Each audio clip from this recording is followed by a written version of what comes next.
Karva Chauth is a traditional Hindu festival celebrated by married Hindu women in India and some parts of Nepal. The festival falls on the fourth day after the full moon in the Hindu lunisolar calendar month of Kartika, which usually occurs in October or November of the Gregorian calendar. Women fast from sunrise to moonrise for the well-being and longevity of their husbands.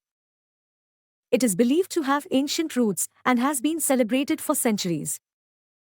But it's not only wives who participate. Entire families come together to help make this day special. Sisters-in-law assist in preparing the sargi, a pre-dawn meal. They wake up early to help prepare the delicious food that the fasting women eat before sunrise. Husbands also play a crucial role. They support their wives throughout the fast, often pampering them with gifts. Some even fast along with their wives, showing their mutual respect and admiration. Children, too, get involved.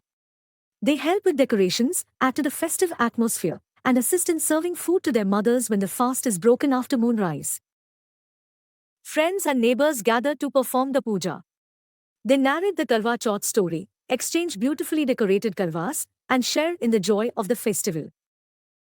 Wearing red sari or outfits on Karva Chauth brings good luck and happiness. It is also strengthening the marital bond. Through Karva Chauth, families express their love, respect, and unity. It's not just a wife's fast for her husband, but a celebration where everyone eagerly chips in.